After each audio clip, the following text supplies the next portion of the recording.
اللهم صل علی سیدنا محمد وعلی آلہ وصحبہ دعوت ہدایت کی ایک ہنسی شفق لے کر میرے مصطفیٰ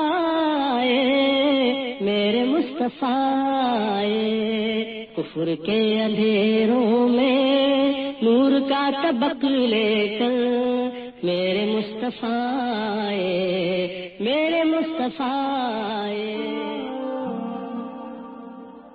الرحیق المختوم Episode 8. جنگ فجار۔ آپ صلی اللہ علیہ وسلم کی عمر کے 20ویں سال اوکاز کے بازار میں قریش و کنانہ اور قیس و اعلان کے درمیان ماہ ذی قعدہ میں ایک جنگ پیش آئی جو جنگ فجار کے نام سے معروف ہے۔ اس کی وجہ یہ ہوئی کہ براز نامی بنو کنانہ کے ایک شخص نے قیس اعلان کے 3 آدمیوں کو قتل کر دیا۔ اس کی خبر اوکاس پہنچی تو فریقین بھڑک اٹھے اور لڑ پڑے۔ اس جنگ میں قریش اور کنانہ کا کمانڈر حرب بن امیہ تھا۔ کیونکہ وہ اپنے سن و شرف کی وجہ سے قریش و کنانہ کے نزدیک بڑا مرتبہ رکھتا تھا، پہلے پہر کنانہ پر قیس کا پلہ بھاری تھا، لیکن 2 پہر ہوتے ہوتے قیس پر کنانہ کا پلہ بھاری ہوا چاہتا تھا کہ اتنے میں صلح کی آواز اٹھی اور یہ تجویز آئی کہ فریقین کے مقتولین گن لیے جائیں، جدھر زیادہ ہوں ان کو زائد کی دیت دے دی جائے۔ چنانچہ اسی پر صلح ہو گئی، جنگ ختم کر دی گئی اور جو شر و عداوت پیدا ہو گئی تھی اسے نیست و نابود کر دیا گیا۔ اسے حرب فجار اس لیے کہتے ہیں کہ اس میں حرام مہینے کی حرمت چاک کی گئی۔ اس جنگ میں رسول اللہ صلی اللہ علیہ وسلم بھی تشریف لے گئے تھے اور اپنے چچاؤں کو تیر تھماتے تھے۔ حلف الفضول۔ اس جنگ کے بعد اسی حرمت والے مہینے ذی قعدہ میں حلف الفضول پیش آئی۔ چند قبائل قریش یعنی بنی ہاشم، بنی مطلب، بنی اسد بن عبد العزیٰ بن زہرہ بن کلاب اور بنی تیم بن مرہ نے اس کا اہتمام کیا۔ یہ لوگ عبداللہ بن جنان تمیمی کے مکان پر جمع ہوئے کیونکہ وہ سن و شرف میں ممتاز تھا، اور آپس میں عہد و پیمان کیا کہ مکے میں جو بھی مظلوم نظر آئے گا، خواہ مکے کا رہنے والا ہو یا کہیں اور کا، یہ سب اس کی مدد اور حمایت میں اٹھ کھڑے ہوں گے اور اس کا حق دلوا کر رہیں گے۔ اس اجتماع میں رسول اللہ صلی اللہ علیہ وسلم بھی تشریف فرما تھے اور بعد میں شرف رسالت سے مشرف ہونے کے بعد فرمایا کرتے تھے، میں عبداللہ بن جدان کے مکان پر ایک ایسے معاہدے میں شریک تھا کہ مجھے اس کے عوض سرخ اون بھی پسند نہیں، اور اگر دور اسلام میں اس عہد و پیمان کے لیے مجھے بلایا جاتا تو میں لبیک کہتا۔ اس معاہدے کی روح عصبیت کی تہ سے اٹھنے والی جاہلی حمیت کے منافی تھی۔ اس معاہدے کا سبب یہ بتایا جاتا ہے کہ زبید کا ایک آدمی سامان لے کر مکہ آیا اور عاص بن وائل نے اس سے سامان خریدا، لیکن اس کا حق روک لیا۔ اس نے حلیف قبائل عبدالدار، مخزوم، جماح، سہم اور عدی سے مدد کی درخواست کی، لیکن کسی نے توجہ نہ دی۔ اس کے بعد اس نے جبل ابو قبیس پر چڑھ کر بلند آواز سے چند اشعار پڑھے جن میں اپنی داستان مظلومیت بیان کی تھی۔ اس پر زبیر بن عبد المطلب نے دوڑ دھوپ کی اور کہا، یہ شخص بے یار و مددگار کیوں ہے؟ ان کی کوشش سے اوپر ذکر کیے ہوئے قبائل جمع ہو گئے، پہلے معاہدہ طے کیا اور پھر عاص بن وائل سے زبیری کا حق دلایا۔ جفاکشی کی زندگی۔ غفوان شباب میں رسول اللہ صلی اللہ علیہ وسلم کا کوئی معین کام نہ تھا، البتہ یہ خبر متواتر ہے کہ آپ بکریاں چراتے تھے۔ آپ صلی اللہ علیہ وسلم نے بنی سعد کی بکریاں چرائیں اور مکے میں بھی اہل مکہ کی بکریاں چند قیرات کے عوض چراتے تھے اور غالباً جوان ہوئے تو تجارت کی طرف منتقل ہو گئے، کیونکہ یہ روایت آتی ہے کہ آپ صائب بن یزید مخزومی کے ساتھ تجارت کرتے تھے اور بہترین شریک تھے، نہ ہیر پھیر نہ کوئی جھگڑا۔ چنانچہ صائب فتح مکہ کے دن آپ کے پاس آئے تو آپ نے انہیں مرحبا کہا اور فرمایا کہ میرے بھائی اور میرے شریک کو مرحبا۔ 25 سال کی عمر ہوئی تو حضرت خدیجہ رضی اللہ تعالیٰ عنہ کا مال لے کر تجارت کے لیے ملک شام تشریف لے گئے۔ ابن اسحاق کا بیان ہے کہ خدیجہ بنت خویلد ایک معزز مالدار اور تاجر خاتون تھیں، لوگوں کو اپنا مال تجارت کے لیے دیتی تھیں اور مضاربت کے اصول پر ایک حصہ طے کر لیتی تھیں۔ پورا قبیلہ قریشی تاجر پیشہ تھا۔ جب انہیں رسول اللہ صلی اللہ علیہ وسلم کی راست گوئی، امانت اور مکارم اخلاق کا علم ہوا تو انہوں نے ایک پیغام کے ذریعے پیشکش کی، آپ ان کا مال لے کر تجارت کے لیے ان کے غلام میسرہ کے ساتھ ملک شام تشریف لے جائیں، وہ دوسرے تاجروں کو جو کچھ دیتی ہیں اس سے بہتر اجرت آپ کو دیں گی۔ آپ نے یہ پیشکش قبول کر لی اور ان کا مال لے کر ان کے غلام میسرہ کے ساتھ ملک شام تشریف لے گئے۔ حضرت خدیجہ رضی اللہ عنہا سے شادی۔ جب آپ مکہ واپس تشریف لائے اور حضرت خدیجہ رضی اللہ عنہا نے اپنے مال میں ایسی امانت و برکت دیکھی جو اس سے پہلے کبھی نہ دیکھی تھی، اور ادھر ان کے غلام میسرہ نے آپ کے شیریں اخلاق، بلند پایا کردار، موزوں انداز فکر، راست گوئی اور امانت دارانہ طور طریق کے متعلق اپنے مشاہدات بیان کیے تو حضرت خدیجہ کو اپنا گم گشتہ گوہر مطلوب دستیاب ہو گیا۔ اس سے پہلے بڑے بڑے سردار اور رئیس ان سے شادی کے خواہاں تھے، لیکن انہوں نے کسی کا پیغام منظور نہ کیا۔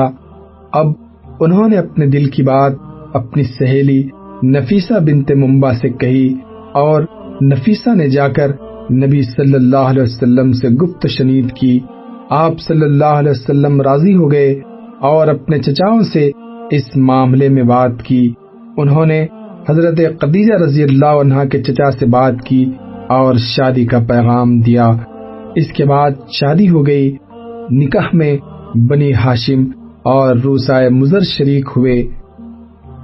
یہ ملک شام سے واپسی کے 2 مہینے بعد کی بات ہے۔ آپ صلی اللہ علیہ وسلم نے مہر میں 20 اونٹ دیے۔ اس وقت حضرت خدیجہ رضی اللہ عنہا کی عمر 40 سال، ایک اور روایت کے مطابق 28 سال تھی، اور وہ نسب و دولت اور سوجھ بوجھ کے لحاظ سے اپنی قوم کی سب سے معزز اور افضل خاتون تھی۔ یہ پہلی خاتون تھی جن سے رسول اللہ صلی اللہ علیہ وسلم نے شادی کی، اور ان کی وفات تک کسی دوسری خاتون سے شادی نہیں کی۔ ابراہیم کے علاوہ رسول اللہ صلی اللہ علیہ وسلم کی بقیہ تمام اولاد انہی کے بطن سے تھیں۔ سب سے پہلے قاسم پیدا ہوئے اور انہی کے نام پر آپ کی کنیت ابو القاسم پڑی۔ پھر حضرت زینب، رقیہ، ام کلثوم، فاطمہ اور عبداللہ پیدا ہوئے رضی اللہ تعالیٰ عنہما۔ عبداللہ کا لقب طیب اور طاہر تھا۔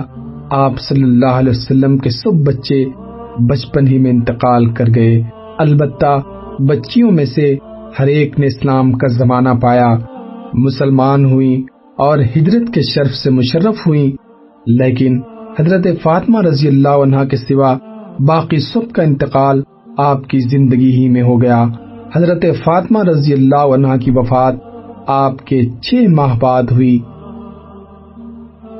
کعبے کی تعمیر اور حجر اسود کے تنازع کا فیصلہ۔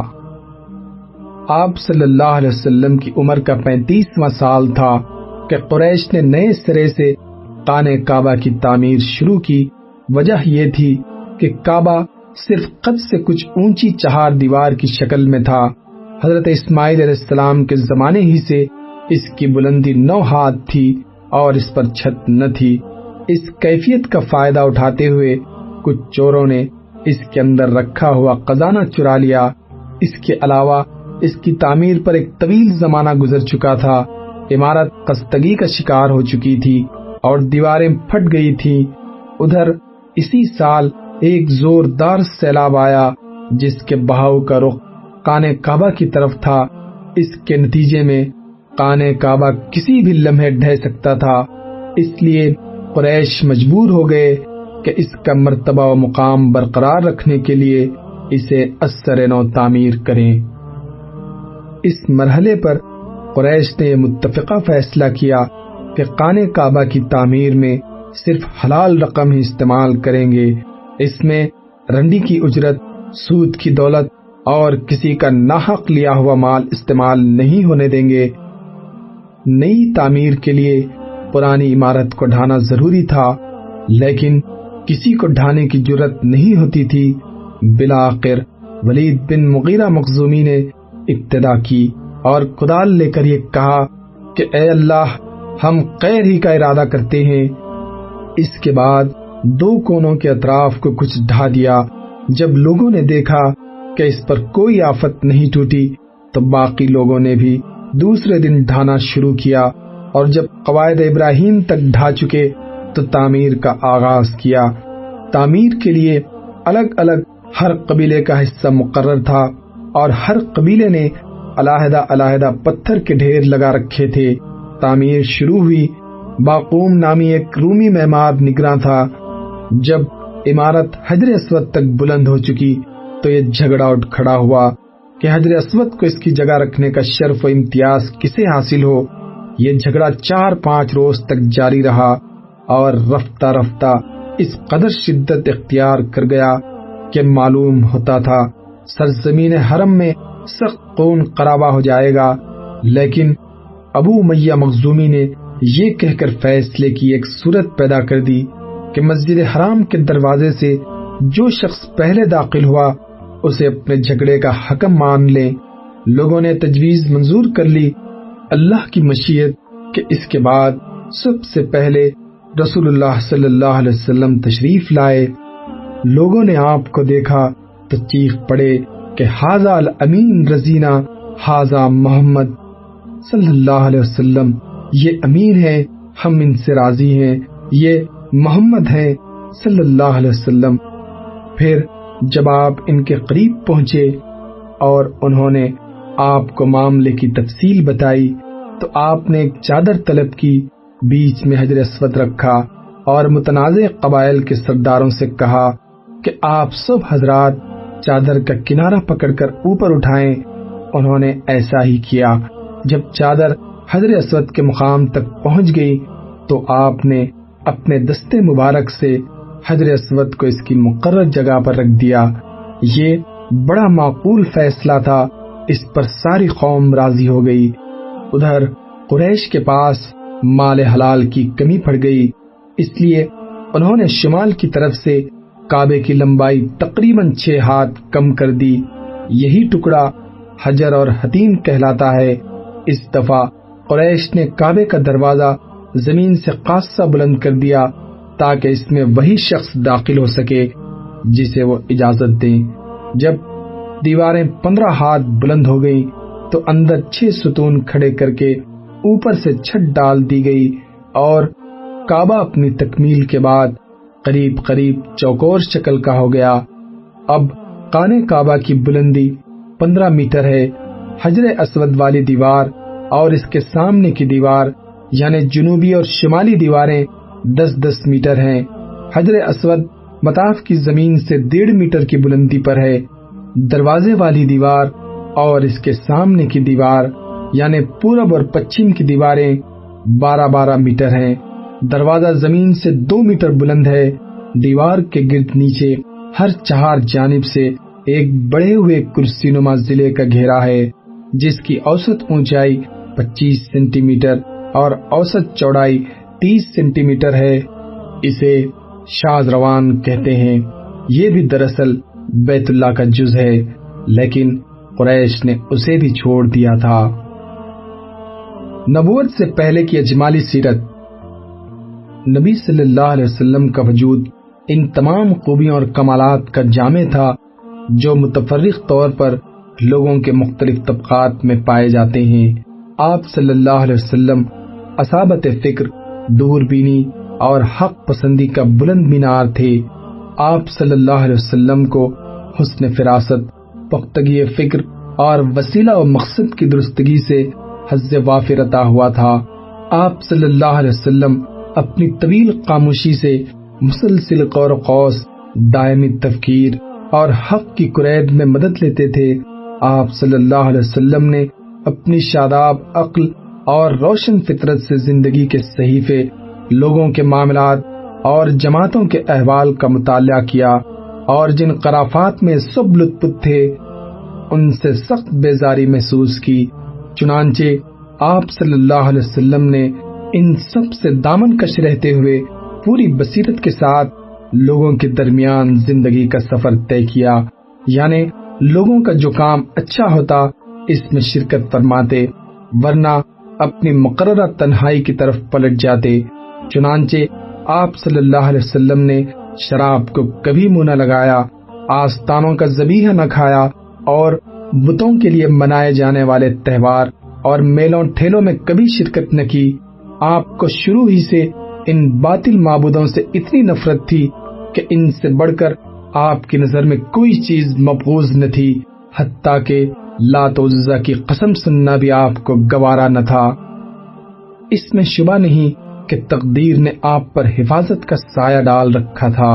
چنانچہ بعض دنیاوی تمتعات کے حصول کے لیے نفس کے جذبات متحرک ہوئے، یا بعض ناپسندیدہ رسم و رواج کی پیروی پر طبیعت آمادہ ہوئی تو عنایت ربانی دخیل ہو کر رکاوٹ بن گئی۔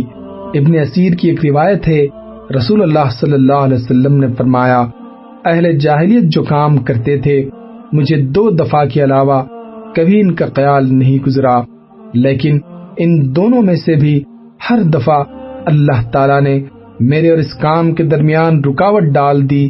اس کے بعد پھر کبھی مجھے اس کا خیال نہ گزرا، یہاں تک کہ اللہ نے مجھے اپنی پیغمبری سے مشرف فرما دیا۔ ہوا یہ کہ جو لڑکا بالائی مکے میں میرے ساتھ بکریاں چرایا کرتا تھا، اس سے ایک رات میں نے کہا، کیوں نہ تم میری بکریاں دیکھو اور میں مکہ جا کر دوسرے جوانوں کی طرح وہاں کی شبانہ قصہ گوئی کی محفل میں شرکت کر لوں۔ اس نے کہا ٹھیک ہے۔ اس کے بعد نکلا اور ابھی مکے کے پہلے ہی گھر کے پاس پہنچا تھا کہ باجے کی آواز سنائی پڑی۔ میں نے دریافت کیا کہ کیا ہے؟ لوگوں نے بتایا فلاں کی فلاں سے شادی ہے۔ میں سننے بیٹھ گیا اور اللہ نے میرا کان بند کر دیا اور میں سو گیا۔ پھر سورج کی تمازت ہی سے میری آنکھ کھلی اور میں اپنے ساتھی کے پاس واپس چلا گیا۔ اس کے پوچھنے پر میں نے تفصیلات بتائیں۔ اس کے بعد ایک رات پھر میں نے یہی بات کہی اور مکہ پہنچا تو پھر اسی رات کی طرح کا واقعہ پیش آیا، اور اس کے بعد پھر کبھی غلط ارادہ نہ ہوا۔ صحیح بخاری میں حضرت جابر بن عبداللہ سے مروی ہے کہ جب کعبہ تعمیر کیا گیا تو نبی صلی اللہ علیہ وسلم اور حضرت عباس رضی اللہ عنہ پتھر ڈھو رہے تھے۔ حضرت عباس نے نبی صلی اللہ علیہ وسلم سے کہا، اپنا تہبند اپنے کندھے پر رکھ لو، پتھر سے حفاظت رہے گی۔ لیکن آپ زمین پر جا گرے، نگاہیں آسمان کی طرف اٹھ گئیں۔ افاقہ ہوتے ہی آواز لگائی، میرا تہبند، میرا تہبند، اور آپ کا تہبند آپ کو باندھ دیا گیا۔ ایک روایت کے الفاظ یہ ہیں کہ اس کے بعد آپ کی شرمگاہ کبھی نہیں دیکھی گئی۔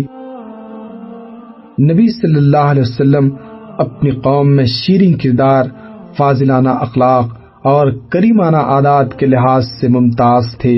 چنانچہ آپ سب سے زیادہ بامروت، سب سے خوش اخلاق، سب سے معزز ہمسایہ، سب سے بڑھ کر دور اندیش، سب سے زیادہ راست گو، سب سے نرم پہلو، سب سے زیادہ پاک نفس، خیر میں سب سے زیادہ کریم، سب سے نیک عمل، سب سے بڑھ کر پابند عہد اور سب سے بڑے امانت دار تھے، حتیٰ کہ آپ کی قوم نے آپ کا نام ہی امین رکھ دیا، کیونکہ آپ احوال صالحہ اور خصال حمیدہ کے پیکر تھے اور جیسا کہ حضرت خدیجہ کی شہادت ہے، آپ صلی اللہ علیہ وسلم درماندوں کا بوجھ اٹھاتے تھے، تہی رستوں کا بندوبست فرماتے تھے، مہمان کی میزبانی کرتے تھے اور مصائب حق میں اعانت فرماتے تھے۔